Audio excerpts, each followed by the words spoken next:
자, 부교재 여기 채우면 되죠. 8단원 생태계와 환경 보도록 하겠습니다. 자, 생태계, 생물과 환경이 서로 영향을 주고받으면서 유지되는 체계를 생태계라고 합니다. 생태계 구성 요소는 이제 비생물적 환경 요인과 생물적 요인으로 구성이 되어 있습니다. 자, 비생물적 환경 요인은 무엇과 온도, 물, 공기, 토양으로 되어 있나요? 그렇죠. 빛, 온도, 물, 공기, 토양으로 생물이 살아가는 환경입니다. 생물적 요인은 생태계에 있는 모든 생물로 개체군과 군집을 이루고 있습니다. 자, 일정한 지역에 사는 같은 종의 개체들로 이루어진 무리를 뭐라 그래요? 개체군. 자, 개체군들의 모임을 군집이라고 합니다. 네, 같이 보세요. 그러면 승주랑 유수랑 자리 바꾸면 딱 가운데로 되나요? 더 뒤로 가. 더 뒤로 가? 거긴 있어. 누가 책이? 뭐야? 자, 그 수능이라 다 집에 갖다 놔서 그런 거죠. 네. 맞아요. 그렇다고 믿을게요, 선생님이. 자, 비생물적 환경 요인과 생물적 요인 보도록 하겠습니다. 자, 비생물적 환경 요인은 생물이 살아가는 터전을 제공하며 생태계를 유지하는 데 매우 중요한 역할을 합니다. 자, 생물적 요인의 구분, 생태계에서의 역할과 유기물을 얻는 방식에 따라서 생산자, 소비자, 분해자로 구분할 수 있고, 생산자, 빛 에너지를 이용해서 무엇을? 광합성을 해서 유기물을 생산합니다. 그래서 광합성을 통해서 무기물로 유기물을 생산할 수 있으면 생산자라고 하고, 식물, 그 다음에 식물성 플랑크톤 등이 있어요. 자, 소비자, 생산자나 다른 동물들을 잡아먹으면서 유기물을 얻습니다. 동물, 그 다음에 동물성 플랑크톤 등이 있고, 개구리? 맞아, 개구리도 소비자에 해당하겠죠. 그 다음 분해자, 생산자와 소비자의 사체나 배설물을 분해하면서 유기물을 얻습니다. 그래서 이 분해해가지고 유기물을 무기물로 바꿔가지고 다시 환경으로 돌려주고, 자, 세균, 버섯, 곰팡이 등이 있습니다. 저희 그림 볼게요. 생태계에는 이제 비생물적 환경 요인과 생물적 요인으로 구성이 되고, 환경이 생물한테 영향을 주는 걸 작용이라고 하고, 그 다음에 생물이 환경한테 영향을 주는 걸 반작용이라고 합니다. 그 다음 생물적 요인은 생산자, 소비자, 분해자로 나누어지게 되고 지들끼리 상호작용을 또 하고 있어요. 알겠나요? 네. 자, 그 다음에 생물과 환경의 상호관계 보도록 하겠습니다. 생태계를 구성하는 생물과 환경은 서로 영향을 주고 받습니다. 그래요. 개구리의 겨울잠. 나는 개구리. 추운 겨울에는 땅속에서 겨울잠을 자. 되어 있고. 우리 학교에 인공 연못에 개구리 나타나는 거 아나요? 네. 걔는 무슨 개구리야? 청개구리. 그렇죠. 청개구리임을 어떻게 알았습니까? 청개구리가 크네요. 확률적으로 그럴 수 있고, 그 다음에 직접 봤습니까, 개구리? 직접 보기가 힘들어. 선생님도 이제 우리 학교 온 지 3년 됐는데 작년에 처음 봤어요. 왜냐면 그 보통 밤에 많이 울어가지고 관찰하겠다고 갔는데 가면 조용해져. 그래가지고 구석에 보다가 이제 청개구리를 발견했고, 그 다음에 청개구리 올챙이의 특징이 그대로 띱니다. 작고 배가 노랗고 동글동글하고. 그래요. 자, 아무튼 얘네들은 겨울에 어디에서 살고 있을까요? 땅속 어딘가에서 겨울잠을 자고 있겠죠. 자, 그 다음에 사슴의 번식. 나는 사슴. 낮의 길이가 짧아지는 가을에 번식을 하지. 최근에 뉴스 봤습니까? 사슴. 그치. 녹용이요? 녹용이 아니라 그 야생 사슴이 어디 도시에 나타나가지고 한 명 들이받고 가고 막 이랬다는데. 그렇대요. 사슴의 뿔을 이렇게 자꾸 부러뜨린다고? 이렇게 돌진해오면 전멸 쓰면 되잖아. 아니 옆으로 탁 한번 피해주고 옆구리 두대 때려주면 끝이잖아요. 여러분들 꼭 사슴이 공격해오면 그러길 바랍니다. 알겠죠? 사슴의 뿔은 자르면 사슴의 고통이 있을까 없을까요? 없습니다. 근데 이거 웬 돈 표시가 있지 여기? 여러분 책에도 있나요? 네. 실수로 목부 타시려다가. 이게 뭐지? 자, 아무튼 선인장은 얼마짜리냐 보면 보통 선인장 얼마입니까? 다육이 조그마한 화분 한 2, 3천 원 하지 않아요? 만 원이나 합니까? 5,000원. 여러분 그럼 빨리 사막 가서 이 선인장을 뜯어오세요. 진짜 얼마나요? 그냥 선생님이 알기로는 예전에 샀을 때 한 다육이는 조그마한 2,000원에 3,000원이었고 사막에서 선인장 수입해갖고 선인장은 한 만 원 정도 하지 않을까요? 사업한 선인장. 아 선생님 예전에 선인장을 샀어. 그리고 고등학교 때 열심히 키웠고 물도 가끔 주는데 내가 까먹고 물을 한 3달 안 줬는데 멀쩡한 거야.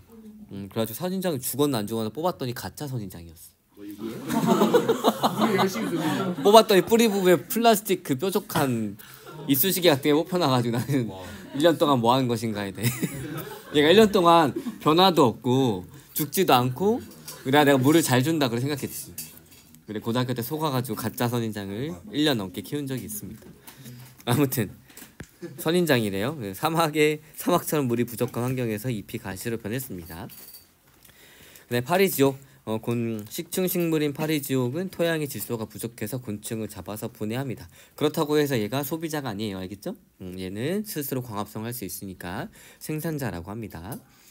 자, 환경이 생물에 미치는 영향 보도록 할게요. 환경은 생물의 생활 방식, 번식 방법, 그 다음에 분포 등에 영향을 줍니다. 생물이 이러한 영향을 받아서 생활 습성, 몸의 구조와 기능 등을 변화시켜 적응을 하게 됩니다. 환경이 생물에 영향을 미치는 예시. 자, 개구리의 겨울잠. 얘는 그렇죠. 온도. 사슴의 번식은 빛, 선인장의 가시는 물. 그렇죠. 곤충을 잡아먹는 파리지옥은 토양입니다. 토양의 질소가 부족해서 이런 식으로 진화하게 된 거예요. 자, 생물이 환경에 미치는 영향 보도록 하겠습니다. 생물의 다양한 활동은 생물이 서식하는 주변 환경에 영향을 주어서 환경을 변화시키는데 생물이 환경에 미치는 영향 예시. 자, 숲, 공기. 식물들의 광합성에 의해 가지고 공기 중에 산소 농도가 증가합니다. 식물 때문에 공기의 조성이 바뀌었으니까 생물이 환경한테 영향을 주는 반작용일 거고. 자, 지렁이 농법. 지렁이가 토양을 파고 다니면서 토양의 통기성과 이제 본인이 먹고 싼 똥으로 양분이 되기 때문에 양분 함량이 증가하게 됩니다. 알겠나요? 자, 그럼 생태계의 평형 보도록 하겠습니다. 자, 생태계를 구성하는 생물의 종류와 개체수, 에너지의 흐름이 급격히 변하지 않아서 생태계가 안정적으로 유지되는 상태를 뭐라 그래요? 생태계 평형이라고 합니다. 생태계 평형을 유지시키는 요인들은 생물 다양성을 유지시키는 요인이라고 이제 할 수 있는데, 자, 생물은 먹이 관계를 통해 에너지를 얻어서 생활합니다. 그렇기 때문에 먹이 관계가 안정적으로 유지돼야지만 에너지들이 정상적으로 다음 단계로 전달이 되기 때문에 생태계 평형이 유지가 될 수 있어요. 알겠나요? 이때 에너지는 어떤 형태로 갑니까? 그쵸. 유기물 속에 화학 에너지 형태로 전달이 됩니다. 자, 특정 생물의 멸종은 먹이 관계에 영향을 미쳐서 다른 생물의 멸종을 불러와 결과적으로 생태계 평형을 깨트리게 됩니다. 자, 그래서 먹이 관계가 복잡하면 복잡할수록 어느 한 종이 사라지더라도 그 종을 대체할 수 있는 종이 있기 때문에 생태계 평형이 잘 유지가 되고, 먹이 관계가 단순하면 단순할수록 한 종이 사라지게 되면 그 종을 대체할 수 있는 종이 없기 때문에 생태계가 완전히 파괴가 될 수 있어요. 알겠나요? 네. 자, 이 생태 피라미드 보도록 하겠습니다. 자, 먹이 관계에서 상위 영양 단계로 갈수록 에너지양, 생물량, 개체수가 줄어드는 경향을 피라미드의 형태로 나타낸 것을 이제 생태 피라미드라고 합니다. 자, 상위 영양 단계로 갈수록 에너지양이 감소하는 이유는 생산자가 광합성을 통해서 만들어낸 유기물을 1차 소비자한테 주려고 만들어낸 건 아니죠. 자기 자신이 호흡을 생명활동을 유지하는데 호흡을 하는데 쓰고, 그냥 먹히지 않는 나머지 것들은 그냥 죽고 일부만 유기물의 형태로 1차 소비자한테 갑니다. 그 다음 1차 소비자가 먹어요. 먹는 게 전부 다 소화가 되는 건 아니겠죠. 똥으로 분해자한테 가는 것도 있고, 자신이 이제 스스로 호흡을 통해서 소비하는 것들도 있기 때문에 그 나머지 일부만 또 2차 소비자한테 갑니다. 그래서 하위 영양 단계의 생물이 가진 에너지 중 일부는 세포호흡을 통해 열로 방출이 되며 일부만 상위 영양 단계로 전달이 되기 때문에 상위로 갈수록 에너지 양은 감소하게 됩니다. 네. 자, 그러면 밑에 볼게요. 에너지, 생물량, 개체수 피라미드가 있는데 다 정상적인 피라미드 모양을 가지고 있어요. 자, 생물량, 개체수도 먹는 애가 많아야 될까요? 먹이가 많아야 될까요? 먹이가 많아야지만 상위 영양 단계를 충분히 먹여 살릴 수 있습니다. 알겠나요? 그래서 생물량이랑 개체수도 하위 영양 단계가 많고 상위로 갈수록 감소하는 모습을 보이게 됩니다. 됐나요? 자, 생태계 평형의 회복 보도록 하겠습니다. 생태계는 어떤 요인으로 특정 영양 단계 개체수가 변하더라도 먹이 관계에 의해서 다시 생물의 개체수가 안정된 상태로 돌아오게 됩니다. 자, 여기 볼게요. 이렇게 정상적인 피라미드 모양이 이제 평형이 유지가 된 상태입니다. 자, 그런데 1차 소비자가 일시적으로 증가했어요. 그러면 1차 소비자의 먹이가 되는 생산자의 개체수는 증가해요, 감소해요? 감소하게 되고 1차 소비자를 잡아먹는 2차 소비자의 개체수는 먹이가 많아졌으니까 증가하게 됩니다.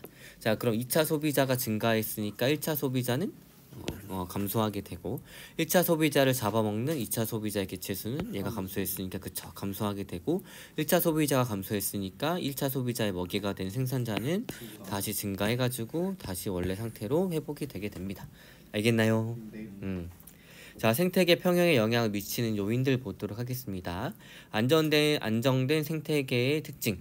생태계를 구성하는 생물들의 먹이 관계를 통해서 안정적으로 에너지를 얻어서 생활합니다.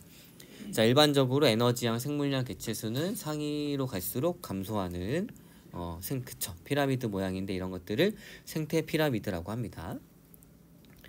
자, 환경의 변화로 인해 먹이 관계와 생태 피라미드가 영향을 받으며 생물의 종류와 개체수가 달라져서 생태계 평형도 영향을 받게 됩니다. 자, 환경의 변화는 자연적인 현상에 의해서 일어날 수도 있지만 인간의 활동에 의해서도 일어나는 경우가 있습니다. 자, 그 다음 생태계 평형을 깨트리는 환경 변화. 생태계를 구성하는 생물의 수를 줄이거나 멸종시키는 모든 자연적, 인위적 환경 변화는 생물의 다양성을 감소시켜서 생태계 평형을 깨트릴 수 있습니다.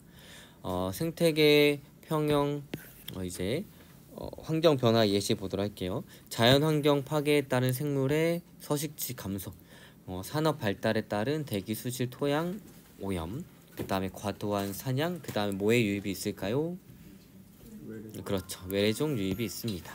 그래서 외래 생물의 유입 등이 있고 생태계 평형 유지를 위한 노력을 해야겠죠. 무분별한 환경 개발을 막고 도로나 댐 등을 건설할 때 생물들이 이동할 수 있는 생태 통로를 만들어주면 됩니다. 그 다음 휴식 공간을 제공하고 도시의 온도를 낮춰 쾌적한 생활을 할 수 있도록 숲이나 생태공원 등을 조성하게 되고 생태적 기능을 잃은 하천을 복원하게 됩니다. 그래서 여러분들 여기 우리가 사는 요 지역도 신도시죠? 그래가지고 신도시에는 꼭 일부 이상 녹지가 확보가 돼야 되기 때문에 옆에 이 은하수 공원이 이렇게 있는 거예요. 알겠나요? 네. 뭐라고요? 그러면서는 녹지 붙이냐고. 자, 그 다음에 여러분들 왜 우리 학교에 건물 바로 앞에는 화단이 있는지 압니까? 여러분 이제 빌딩 앞에 보면은 일정 공간 이상은 또 화단 같은 혹은 조형물로 만들게 돼 있어요. 그게 여러분들 안전을 위해서인데 고층 건물에서 뭐가 떨어지지. 그러면 건물이 이렇게 있잖아. 여기 뭐가 떨어져. 그럼 여기에 화단을 안 만들어 놓으면 여기로 사람들이 왔다 갔다 하기 때문에 사람들이 다칠 수가 있어. 그래서 이 건물에서 일정 이상 구선 이제 화단이나 조형물들 설치해가지고 사람들이 여기로 다닐 수 있게. 나무 같은 걸 심어놔갖고 자살 방지도 한다. 맞죠. 그 나무 같은 게 충격 흡수. 운동장과 충격장을 배웠죠. 동일한 충격량이더라도 나뭇가지 이런 것들에 의해서 충격 시간이 길기 때문에 물체가 받는 충격이 감소합니다. 충격이 뭐예요? 힘이죠? 힘이 뭐야? 물체 운동 방향이나 모양을 변화시키는 거잖아. 그러니까 사람한테 다가오는 힘이 작용한 힘이 작기 때문에 사람이 덜 다칠 수 있어요. 이거 얘기하고 싶었던 거죠? 그렇죠. 아주 잘했습니다. 자, 그러면 생태계와 환경, 지구 환경 변화에 대해서 알아보도록 하겠습니다. 자, 기후변화의 요인, 지구의 기후는 여러가지 요인의 영향을 받아서 계속 변하고 있습니다. 기후와 일기의 차이점 선생님 설명해 줬나요? 일기는 날씨고요. 기후는 그렇죠. 일기는 짧은 시간 동안의 날씨의 변화, 기후는 오랜 시간 동안의 평균적인 날씨의 상태입니다. 했죠? 또 아까 안 했다 그랬는데. 자, 기후변화의 요인에는 빙하와 숲의 면적과 같은 지표면의 상태 변화가 있고, 그 다음에 화산 폭발에 의한 화산 분출물의 방출, 그 다음에 이산화탄소와 같은 대기 조성의 변화 등이 있습니다. 얘네들 빙하가 태양 에너지를 반사시키고 숲도 이제 태양 에너지를 잘 흡수하거나 반사를 시킵니다. 이런 것들이 변하게 되면 태양 에너지가 흡수되는 정도가 달라지겠죠. 그 다음 화산 폭발에 의해서 화산 분출물이 방출이 되면 뭐 예를 들어서 화산재가 하늘을 덮거나 이런 기온이 떨어질 수도 있고, 이산화탄소가 너무 증가해서 지구온난화 같은 게 나타날 수 있습니다.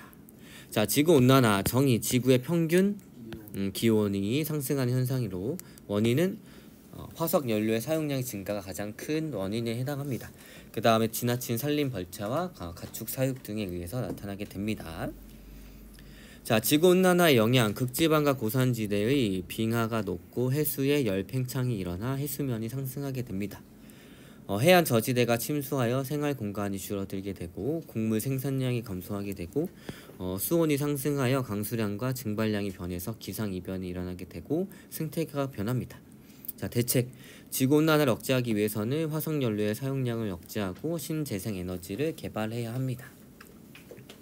그러니까 우리 앞으로 결국에는 이제 지구온난화가 계속 될 거 아니에요? 그쵸? 지금 임계점을 넘었다고 했나? 맞나요? 인계점이 정확히 임계점이 그 지구 환경이 지구 온난화 때문에 지구 환경이 급변하기 직전의 온도가 있는데 그걸 계속 늦춰져야지만 그나마 좀 우리가 살 수 있는데, 그 임계점이라는 거 넘어가 버리면 이제 기후가 완전히 망가져서 사람이 살 수 없는 그런 환경이 될 수 있다고 하는데, 그 임계점을 넘었다 그랬나? 그래서 어떤 환경학자들은 어차피 임계점 넘었으니까 마음껏 살아라 이런 느낌으로 자포자기한 사람들도 있다고도 합니다. 근데 여러분들이 앞으로 살아갈 세계가 어떻게 될지 한번 생각해 보세요. 일단 집을 어디다 사야 될까? 바닷가 아니면 내륙? 바닷가는 너무 위험하겠죠. 해수면 상승이 그리고 좀 바로 침수라서 집이 사라질 수 있어요. 물을 구할 수 있는 그치. 사막화가 일어나지 않는 그쵸. 물을 구할 수 있고 사막화가 일어나지 않는 것. 그렇다고 이민 가기에는 좀 부담스러우면 어디가 제일 좋을까? 일단은 추웠던 곳으로 가면 되잖아요. 그럼 점점 따뜻해지겠죠? 네. 그러면 점점 위쪽으로 가면 되잖아요. 근데 우리가 지금 북한에 막혀 있잖아. 이민을 갈 겁니까? 그럼 일단 북한을 먼저 밀고 생각해요. 여기 아마 그 말이 녹화가 안 됐길 바라며. 아무튼 여러분들이 앞으로 내가 어디다 집을 사야 될지 이 환경 요인도 잘 생각하면서 한번 고려해 봐야 합니다. 대부분 지금은 대도시의 바닷가 근처의 집들이 좀 비싸게 팔리고 있지 않아요? 경치가 좋아가지고. 한강은 그래도 많이 덜 침수되지 않을까? 그래서 옛날부터 우리 왕들이 살던 곳이 어디죠? 강남과 강북 중에 강북이죠? 진짜로? 경복궁 강북에 있잖아. 알아요? 한강이 우리 서울이 이렇게 있으면 한강이 이렇게 흐르잖아요. 그럼 여기 이쯤에 뭐지 있지 않나? 맞죠? 여기에 경복궁이랑 다 이렇게 있지 않아요? 사대문도 다 여기 안에 있는 거 아니야? 그런가 봐요. 동대문, 서대문, 남대문, 북대문 다 여기에 있는 거 아니에요? 네. 아니야? 맞는 걸로 하죠. 맞죠? 그래서 여기가 왜냐면 화강암 지대이기 때문에 침수도 잘 안 되고 그래야 여기가 원래 배산 임수잖아, 그치? 대산이. 그 앞에 한강도 있고 뒤에 산도 있으니까 보통 여기에 많이 살고, 그 잠실 지역은 원래 뭐지? 물이 있던 지역이었다. 거기다 흙모래 다 덮어가지고 만든 곳 아니에요? 그래요. 그렇지 않나요? 강남 좀 많이 가죠. 그쵸. 그래서 강남이 침수가 잘 돼요. 그다음 여기 구리시에 뭐 수택동 이런 거 들어봤어요? 네. 물에 잠기는 동, 그래서 수택동이죠. 그런 거 아니에요? 모르겠어. 아무튼 그래서 내가 집을 살 때 앞으로 어디에 살 것인가 이런 것도 한번 생각해 보세요. 자, 그 다음에 결국엔 지구 온난화를 억제해야 되는데 억제하는 방식이 CO2 입장에서 두 가지가 있습니다. 하나는 CO2의 발생량을 줄이는 거고, 하나는 CO2 자체를 없어요. 제거하는 거죠. 발생량을 줄이고 싶지만 이거는 우리가 쉽게 줄이지 못하고 있고, 그래서 이제 제거하는 방법들을 많이 찾고 있는데, 최근에 뉴스 보니까 미국의 어느 대학에서 CR 뭐시기 999인가라는 새로운 물질을 오 나 봤어. 그거 봤나요? 이게 뭐죠? 어떤 기능을 하는 거야? 이산화탄소 이렇게 해갖고 하나가 뭐예요? 그렇죠. 이산화탄소를 포획하는 물질이라고 하는데, 이거가 되게 적은 질량으로 1년 동안 소나무 한 그루가 흡수한 이산화탄소보다 훨씬 더 많은 양의 이산화탄소를 포집할 수 있다고 합니다. 혹시 이거에 대해서 조사해서 발표하면 좋을 것 같아요. 고래가 왜 이산화탄소, 이 탄소 측면에서 좋냐면, 왜 좋아요? 그걸 흡수하고 있으니까. 결국엔 고래를 몸뚱이로 다 유기물일 거 아니야. 그러니까 네. 본인이 이렇게 탄소를 다 흡수해가지고 유기물을 바닷속 깊은 곳까지 한 심해층까지 전달해 줍니다. 그래서 심해층에 많은 이산화탄소를 이제 심해층에 전달해주고, 심해층 계속 쌓아주고, 유기물을 심해층에 전달해주니까 심해층에 있는 생물들도 살 수 있게 해주는 거예요. 그 고래 똥을 뭐라 그러지? 제일 비싼 향료. 향유고래 똥을 뭐라 그래요? 향수 만들 때 쓰는 향변 말고 진짜 아는 건데. 저번에 세 글자. 양유변.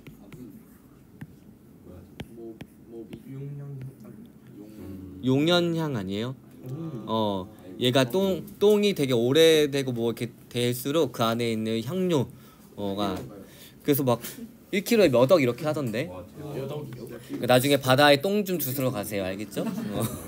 길 가다가 공주원은 3kg에 8억이래? 얘들아 빨리 똥 찾으러 가자. 3kg에 8억이래요. 근데 진짜 냄새가 좋아요. 그거는 선생님도 본 적이 없어가지고 거기에는 어떤 물질이 되게 향을 지속하는데 굉장히 오래 지속시켜 준다고 합니다. 자, 그다음 사막화 정의. 사막 주변의 생태계가 파괴돼서 사막이 점차 확장되는 현상으로, 자, 강수량의 감소 등 자연적인 환경 원인과 지나친 가축의 방목 등 그다음 경작지 면적의 확대, 무분별한 산림 벌채 등의 인위적인 원인으로 일어나게 됩니다. 자, 생태계 변화, 작물 수확량 감소, 먼지 바람으로 인한 황사 발생 증가 등의 피해가 생깁니다. 자, 위도 30도 부근에 사막이 많은 이유가 뭐라 그랬죠? 공기가 상승해서 공기가 상승하면 뭐가 내려요? 비가 내리고, 공기가 하강하면 건조합니다. 알겠죠? 아무튼 이거 CR 머시기 999 가장 최근에 이제 발명이 된 거니까, 개발이 된 거니까, 누가 신소재에 관심이 있거나 지구 온난화 과학 쪽에 관심이 있으면 발표하면 좋을 것 같아요. 또 해야겠네. 자, 이제 대기 대순환 보도록 하겠습니다. 자, 정의. 지구 전체 규모의 대기 순환으로 원인은 위도에 따른 에너지 불균형과 지구의 자전 때문에 생깁니다. 순환 세포는 3개가 생깁니다. 헤들리 순환, 페렐 순환, 극순환이 생깁니다. 헤들리, 페렐, 극순환이 있어요. 여러분 학습지는 화소가 좋게 글자 다 보이죠? 아니요. 아니야? 그러면 선생님이 나눠준 학습지에 똑같은 그림 있으니까 헤들리가 아이예요. 헤들리가 아니고 페레를 주고. 헤들리 아이인 것 같은데? 근데 영어 아니에요? 이건 누가 정하는 거예요? 나도 모르겠어. 헤들리는 영어가요. 헤들리 영어지. 사람이 그러면 어이도 되는 거 아니에요? 근데 그 알파벳 우리 얘 정확한 철자를 봐야지. 그런 게 있어요. 만약에 A로 시작하면 I일 거고, E로 시작하면 그 다음에 그게 달라요. A는 아자고 처음 듣는데. E는 에. 그래서 해리포터가 I잖아. A잖아, A잖아. 해리포터 아니야? 네. 이건가? 네. 그래서 해리 I I 아니에요? 헤르미였는데. 그다음 헬로는 뭐야? 헤르미였는데 저 이름이 다르잖아. 헬로니까 우리가 헬로라고 하잖아. 헬로가 아니라. 아, 진짜로? 너네 남상어 건너줘야겠다.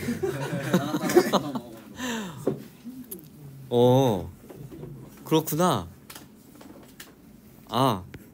그래서 HA는 하고 그 다음에 H in 해. HND. 그래서 뭐 이런 거잖아요. HND. 그래요? 뭐 그렇습니다. 자, 그래서 여기가 적도, 그다음 여기가 위도 90도예요. 그다음 위도 30도 부근, 60도 부근으로 자, 저압대에서 상승한 공기가 여기서 하강하게 되고, 그다음에 고압대에서 하강한 공기가 여기서 상승하게 되고, 얘는 얘 때문에 올라가고 얘 때문에 내려가서 이런 순환이 만들어지게 됩니다. 알겠나요? 네. 자, 그러면 한 번씩 읽어봅시다. 헤들리 순환, 적도 지방에서 가열된 공기가 상승하여 저압대를 이룹니다. 여기에서 공기가 상승하니까 습해요, 아니면 건조해요? 습합니다. 그래서 여기에서 온도가 높고 습하기 때문에 열대우림이 많이 만들어지게 되고, 그 다음에 여기 그래서 여기에 열대우림이 많이 만들어지게 됩니다. 그 다음에 상승해서 가다가 이제 30도 부근에서 하강하게 됩니다. 알겠나요? 네. 자, 그 다음에 극순환, 극지방에서 하강한 공기가 위도 30도 부근까지 내려온 다음에 여기서 다시 상승을 하죠. 그 다음에 이 페레 순환은 극순환이랑 헤들리 순환 사이에 껴서 생긴 순환이라고 생각해주면 돼요. 원래 통으로 하나지만 자전 때문에 세 개로 쪼개지고 얘랑 얘 때문에 생긴 순환이 얘라고 생각해주면 좀 편합니다. 이 사이 껴가지고 그래서 페레 순환, 적도 지방에서 상승한 공기가 위도 30도 부근에서 하강해서 고압대를 이루게 됩니다. 자, 그러니까 건조해요, 습해요?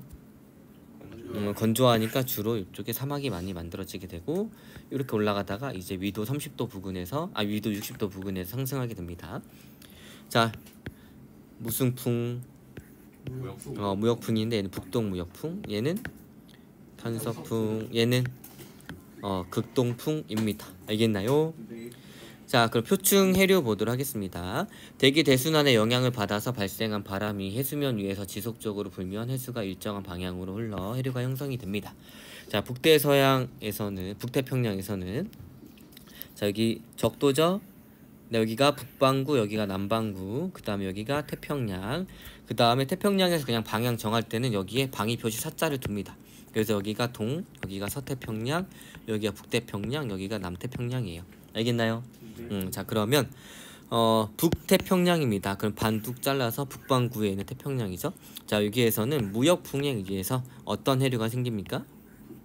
그렇죠. 북적도 해류가 생깁니다. 그 다음에 여기 위도 30도에서 60도 부근에서는 북태평양 해류가 만들어지게 됩니다. 알겠나요? 이렇게 갔다가 육지한테 막히니까 올라가고 그 다음 다시 내려옵니다. 그래서 여기서 따뜻한 물이 추운 지방으로 다 가서 자신의 열을 전달해주고 다시 온도가 낮아져서 이쪽으로 내려오게 되는 거예요. 알겠나요? 자, 그럼 엘니뇨와 라니냐 보도록 하겠습니다. 무역풍이 평상시보다 약해지면 엘니뇨의 라니냐예요? 엘니뇨. 강해지면 반대니까 라니냐입니다.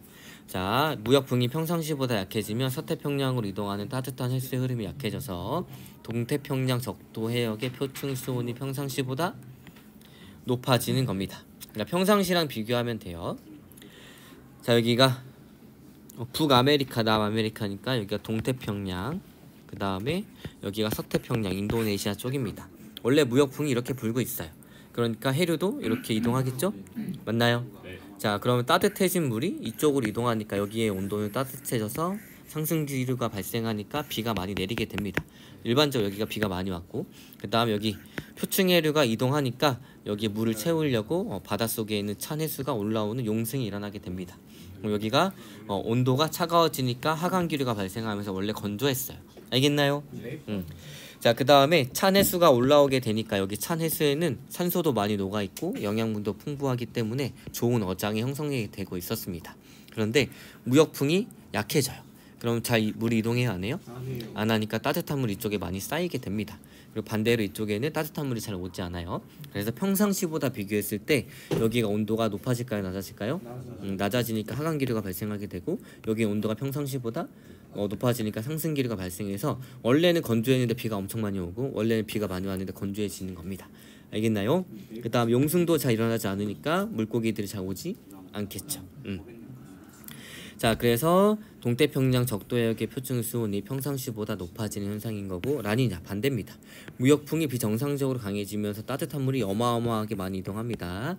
그러면 동태평양은 어마어마하게 더 많은 차가운 물들이 용승이 되겠죠. 그러니까 평상시보다 기온이 그렇죠, 낮아져서 훨씬 더 건조해지고, 서태평양 쪽은 라니냐가 일어났을 때는 훨씬 더 많은 따뜻한 물이 이동하니까 상승기류가 더 많이 발생해가지고 비도 더 많이 내리게 됩니다. 알겠나요? 자, 그러면 엘니뇨와 라니냐의 기상이변 요거 보도록 할게요. 자, 평상시에는 무역풍의 영향으로 서태평양 연안의 지역에 많은 비가 내립니다. 하지만 엘니뇨가 발생하게 되면 동태평양 연안은 강수량이 증가하고, 그 다음에 홍수가 나고, 서태평양 연안은 대기가 건조해져서 가뭄이 들고 산불이 납니다. 반대로 라니냐가 발생하면 서태평양 연안은 강수량이 증가하고, 동태평양 연안은 더욱더 건조해져서 가뭄이 들게 됩니다. 이처럼 엘니뇨와 라니냐는 대기와 해수의 상호작용으로 발생하며 이때 세계 여러 지역에서 기상이변이 나타나게 됩니다. 알겠나요? 네. 우리 2페이지 하고 새로운 학습지 나눠주도록 할게요. 자, 에너지의 사용과 환경. 자, 에너지 전환. 자, 일을 할 수 있는 능력을 뭐라 그래요? 에너지라고 하고, 줄을 사용하기도 하고, 칼로리, 킬로칼로리를 사용하기도 합니다. 자, 에너지의 예시, 화학에너지, 석유, 석탄, 가스, 음식물 등에 저장된 에너지이고, 그 다음에 역학적 에너지, 운동에너지와 위치에너지의 합을 역학적 에너지라고 하고, 기타, 열, 핵, 소리, 빛 에너지 등이 있습니다.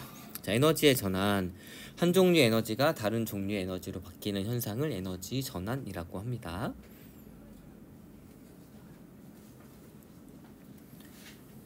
되나요?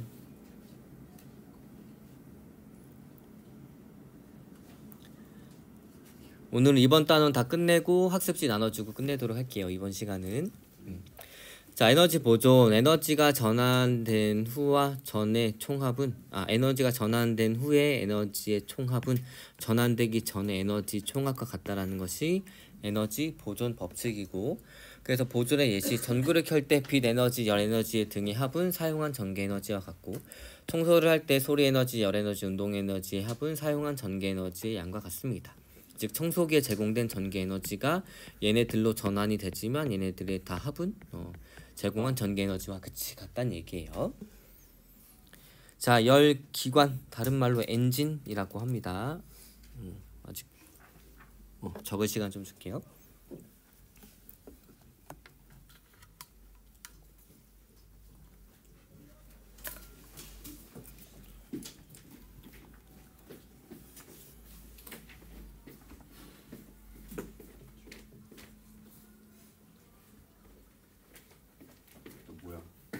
추워서 더워서? 근데 이미 꺼져 있죠. 아니, 몰라요. 아직 안 꺼져 있긴. 아, 그래? 뭔 소리야? 더우면 왜 네? 건조해질까? 더우면요. 이거는 이슬점이랑 관련이 저 있어요. 알아요. 물을 아니, 이거 뺏어가- 중학교 때 상대 습도? 나 아는데. 네, 그거 아는데. 절대 습도와 상대 습도가 있죠. 네, 음. 기억이 잘 안 나요. 그 그림으로 이렇게 생겼던 거 있었는데. 맞아요. 따라서 그걸 막 구름도 만들고 그랬잖아, 페트병으로. 포화 상태, 포화 상태. 그런 거 똑똑한 것들 아직도 기억하고 있다니. 기억은 안 나요. 괜찮아요. 나중에 또 금방 보면 또 금방 기억이 날 겁니다. 선생님도 이거 1년 하고 그러면 1학기 거 다 까먹잖아. 그럼 바로 말한다고 바로 다 얘기할 수 있는 건 아니고 다시 한번 봅니다. 그러니까 공부하면 할수록 뭐가 좋냐면, 원래 공부하면 다음날 복습하면 다 까먹어요. 맞아요. 근데 그 지식의 흔적이 남아있기 때문에 복습 시간이 좀 더 계속 빨라지는 거지. 맞죠. 자, 열 기관, 다른 말로 엔진이라고 합니다. 무엇이냐면 열 에너지를 사용해서 역학적 일을 하는 장치를 기관이라고 합니다. 자, 열 기관에서의 에너지 전환과 보존 볼게요. 자, 에너지 전환, 열 에너지가 역학적 에너지로 전환이 됩니다. 그래서 여기 그림 보게 되면 얘가 Q1이고 얘가 Q2고 얘가 W예요. 자, 그랬을 때 우리가 Q1이라는 고온의 에너지를 넣어줬을 때 우리가 원하는 곳에 일을 한 게 W, 그 다음에 원하지 않고 원하는 곳에 쓰이지 않고 열 에너지로 그냥 방출이 되는 게 Q2입니다. 알겠나요? 자, 그래서 Q1, Q2, W 사이의 관계는 이렇게 됩니다. 내가 제공한 Q1은 결국 내가 원하는 곳에 쓰인 일의 양, 그 다음에 열 에너지로 발산이 된 Q2의 합과 같다는 얘기예요. 열기관의 종류, 증기기관, 가솔린기관, 디젤, 제트기관이 있습니다. 자, 그 다음 열효율 볼게요. 열효율, 에너지를 역학적 일로 바꾸는 정도로 내가 에너지를 제공해 줬을 때 내가 원하는 곳에 쓰인 비율을 열효율 혹은 에너지 효율이라고 합니다. 열효율 2는 이렇게 구할 수 있어요. 내가 이만큼 제공해 줬는데 Q2와 W 중에 내가 원하는 곳에 쓰인 건 W겠죠? 이만큼의 비율을 알고 싶은 거예요. 자, 근데 결국엔 W가 Q1이 Q2 플러스 W니까 이 W를 얘로 이렇게 넘기면 이렇게 할 수 있겠죠? 그래서 1 마이너스 또 Q1분의 Q2 이런 식으로 해줄 수도 있습니다. 알겠나요? 네. 그래서 열 효율은 0보다 크고 1보다 작습니다. 됐나요? 네. 자, 열 효율 보도록 에너지 효율 똑같이 구해요. 에너지를 효율적으로 사용하는 정도로 똑같이 요 2라고 씁니다. 에너지 효율은 그래서 사용한 에너지 중에 내가 필요로 한 곳으로 이제 사용된 에너지 양을 구해주면 됩니다. 자, 어떤 열기관에서 10,000줄의 열 에너지를 공급했을 때 3,000줄의 일을 했대요. 열 효율은 몇이에요? 열효율이라는 거는 그럼 퍼센트로 말해야 돼요? 몇 분의 몇 해도 되고 퍼센트로 해도 되고 상관없어요. 10분의 3, 0.3. 그래서 10,000분의 3,000 어차피 단위는 약분되니까 0.3이라고 해도 되고 30%라고 해도 됩니다. 퍼센트가 뭐예요? 곱하기 100 해준 거잖아. 그래서 0.3. 근데 0.3%는 틀린 거죠. 거의 네. 좋아요. 자, 그러면 열 에너지 이용과 효율, 열 에너지 이용 효율과 환경 볼게요. 열 에너지와 이용 효율의 관계. 에너지를 사용하면 공급한 에너지 중에 일부가 사용되지 못하고 열 에너지로 버려지는데 이때 버려지는 열 에너지가 많을수록 에너지 효율이 감소하게 됩니다. 자, 에너지를 이용하는 효율이 떨어지게 되면 필요한 양의 에너지를 얻기 위해서 더 많은 에너지를 사용하므로 결국엔 더 많은 열 에너지가 버려지게 됩니다. 악순환의 반복이네요. 그쵸? 사자성어 뭐라 그래요? 설상가상의 뜻이 뭐야? 사인데 위에 가상. 그치. 쌓인데 또 쌓인다 이런 거 아니에요? 그래서 빙하가 만들어지게 되고 빙하 코어를 분석하게 되면 대기의 조성을 됐나요? 아이테를도 분석하면. 그쵸. 자, 화석 연료의 에너지 연소 과정 중 발생하는 물질은 황산화물, 질소산화물, 이산화탄소 등이 있습니다. 얘가 물에 녹으면 황산이 될 거고 얘가 물에 녹으면 질산이 되죠. 황산과 질산은 굉장히 반응성이 큽니다. 그래서 호흡기 질환 식물들을 말라 죽게 하며 산성비를 일으키는 환경 오염 등 이제 산성비 등 환경 오염을 일으키는 원인이 됩니다. 그 다음 얘네들은 미세먼지의 질을 얘네들이 결합된 미세먼지는 공기의 질을 떨어뜨려서 건강을 위협하기도 하고 이산화탄소는 지구 온난화를 유발하는 주요 원인이 됩니다. 산성비가 내려가지고 그래서 우리 예술품들이 녹아내리는 것도 있죠. 예수님 말고 예술품. 그렇죠. 그런 걸로 구성이 된 애들이 녹아내리고 있어요. 자, 그 다음에 에너지 사용량 자체를 줄이기 위한 노력의 예시 에너지 제로 하우스. 그래요. 자, 인류 문명과 에너지 사용량 관계. 자, 인류 문명이 발전할수록 에너지 사용량은 계속 증가해 왔습니다. 그래서 에너지 사용에 따른 부정적인 영향을 줄이면서 인류 문명이 지속적으로 발전하기 위해서는 에너지 사용량 자체를 줄이는 것도 중요하고 에너지 이용 효율을 높이기 위해서 노력도 함께 해야 됩니다. 자, 에너지 사용량 자체를 줄이기 위한 노력은 에너지 제로 하우스가 있습니다. 필요한 에너지를 태양, 지열, 풍력 등 이제 재생 에너지를 통해서 얻고 단열을 통해서 외부와의 열 출입을 차단하는 미래형 주택이고 우리 아마 노원구에 에너지 제로 하우스 아파트가 있어요. 그래서 보게 되면 겨울에도 거의 에너지 사용이 거의 없습니다. 에너지 제로 하우스 선생님이 약간 꿈은 내가 단독 주택을 짓는데 태양광 발전하면서 풍력 발전도 하는. 여러분들 이 에너지가 내가 전기 에너지 사용하는 것보다 내가 만들어내는 사용량이 많잖아요. 그럼 한전에 팔 수도 있어요. 선생님의 꿈은 그거예요. 언젠가는 내 스스로 에너지 독립을 하겠다. 그 마음껏 난방하고 그렇게 하는 게 꿈입니다. 그러려면 제일 좋은 게 뭐가 있어요? 그거를 제일 많이 만들어내는 뭐 보세요? 생산하는 거. 아 전기를 가장 많이 생산해 나는 효율? 네. 그거는 핵 발전을 내가 집에서 할 수 없지 않나? 집에서 할 수 있는. 집에서 우리가 편하게 할 수 있고 가장 기술이 우리한테 가장 쉽게 오는 건 사실은 태양광이거든요. 태양광은 또 지자체에서 신청하면은 거기 얼마만큼 또 지원금을 주면서 아파트 그 베란다에 있는 그 창틀 같은 데도 설치할 수 있게 해줍니다. 그막 자전거 타는 전기 없는 거 그런 거는 말이 안 되나요? 그런 되죠. 집에서 그러면 그 자전거 우리 곧 배우게 될 텐데 전자기 유도해가지고 집에서 사이클 운동하면서 그거를 전기 만들어가지고 축전해놔도 상관없을 것 같아요. 운동도 하고 에너지도 얻고 얼마나 좋아, 그렇지? 너무 많이 해야 되네. 그럼 밥도 에너지 내가 에너지 섭취하고 막 이런 거지. 자, 에너지 효율을 높이기 위한 노력의 예시. 하이브리드 자동차입니다. 브레이크를 밟아 멈추는 동안 자동차 운동 에너지를 전기 에너지로 전환해가지고 배터리에 저장했다가 자동차가 천천히 달릴 때 저장된 전기 모터로 돌려 자동차를 움직이게 하여서 에너지 이용 효율을 높이고 있습니다. 선생님 차가 요거 하이브리드인데 그 저속 말고도 얘도 이제 자동 프로그램을 왔다 갔다 해주는데 갑자기 얘가 정신이 번쩍 들 때가 있어요. 자동차. 그러면 고속도로에서 한 110으로 달리는데 갑자기 전기로만 달릴 때가 있어. 그러면 엔진 소리가 하나도 안 들리고 전기 모터 소리도 안 들리기 때문에 조용히 110km로 쭉 달릴 때가 있습니다. 조용하면 약간 뿌리 에너지 같은데. 운전할 때 잠오면 안 돼요. 그래서 약간 그런 그래서 오늘은 여기까지 하도록 하고 시간이 많이 없어서 우리 학습지 선생님이 만든 학습지는 다음 시간에 나눠주도록 하겠습니다. 그다음 우리 다음 시간이 내일인가요? 네. 내일 발표하고 싶은 사람 손 들어보세요. 할지 모르겠어요. 1명, 2명. 부담되면 다음 주에 해도 됩니다. 알겠죠? 다음 주에요. 다음 주까지 좀. 또 해도 되지만 선생님이 우리 생기부 그 세특에 적을 수 있는 글자 수가 제한되어 있는 건 알죠? 보내는 거는 보내는 거는 얘들아 내일 발표할 사람은 오늘 밤까지 보내놓고 다음 주에 발표할 사람들은 수능 날 보내놓으세요. 전화번호로 선생님 전화번호 알려줬나? 알려주셨습니다. 선생님한테 카톡으로 보내놓으세요. 알겠죠? 네. 카톡으로 자료를 보내놓으세요. 알겠죠? 대신에 안녕하세요. 저는 누구누구 이거 필요 없고 그냥 파일 보내고 학번